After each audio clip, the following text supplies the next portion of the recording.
Be on sale after the presentation. So please everyone help me welcome Mr. Mark Hardcastle. Wow, Sunday Night Club. Different than most of the audiences I speak with. Different feel here tonight, which is a good thing. You know, they told me at speaker school that I have between 30 seconds and 2 minutes to get a hold of my audience. And when I'm talking to a bunch of CEOs, I try to, the other thing they tell me is I got to be dramatic. I got to say something dramatic right up front. So I usually do that, but just had this great dinner, and I've met some great people here, Kathy, Margaret, Carol, Andrew, Kent, and you guys seem like more low-key, fun-loving kind of folks. So if I promise to give you everything that I would give to the CEO of a Fortune 500 company tonight, can we just dispense with the drama? All right. Good. I appreciate that. So I'll just start the program the way I usually start. I mean, I ask everybody the same question. The question is, that Catherine referred to it, is why do you do what you do? The reason I ask that question is because I had this chance to ask myself that question just over 2 years ago. I was on a mountain biking trip with a bunch of my friends to go over to Moab, Utah every year on to ride mountain bikes. Now, somebody's nodding, Margaret's nodding her head. Do you know Moab? You know, the trail we were on was the Porcupine Rim Trail. Do you know that trail? Does that make sense to you? No? Okay, well, it's a great trail. We've taken a van up to the top and we're freewheeling down the slope towards the Colorado River overlook. We've been going for about 45 minutes. And at that point, trail crosses a paved road. So I skipped up onto the pavement and then back down into the dirt on the other side. And that's when I just noticed a little challenge in the trail. I didn't think anything of it. I didn't even slow down, but I remember thinking to myself, I'm either going to have to jump that or go around it. Now, this is the point where I get dramatic with the CEOs. I kind of sneak up on them here. I'm giving you a heads up here, so because I promised you we're going to dispense with the drama. That thought I had, I mean, you're going to jump there and go around it, it's the last thing I remember from the ride. Indecision, I think.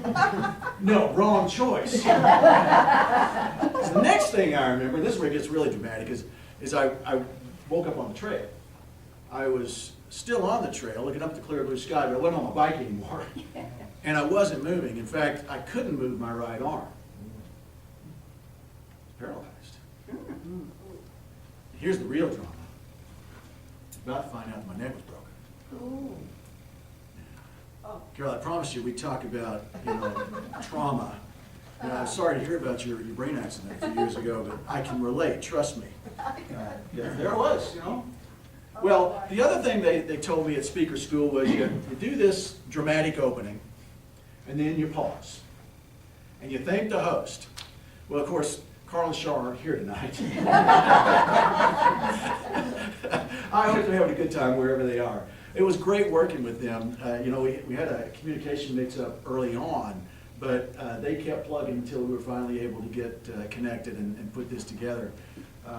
So it was fun working with them.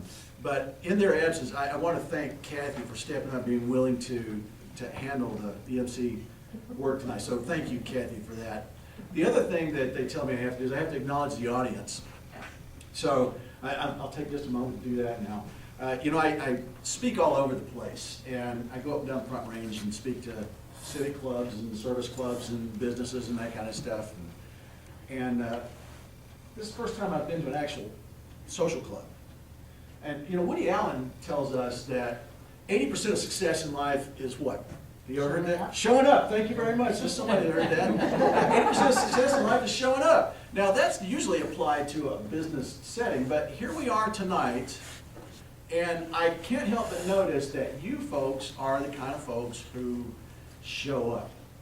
You're not at home watching TV. You're not at the bar. Not tonight. You're here.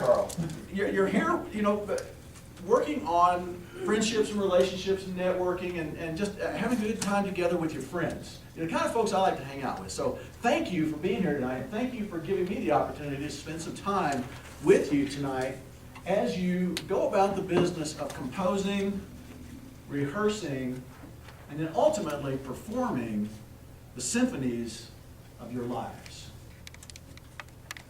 So why am I here tonight? What do I hope to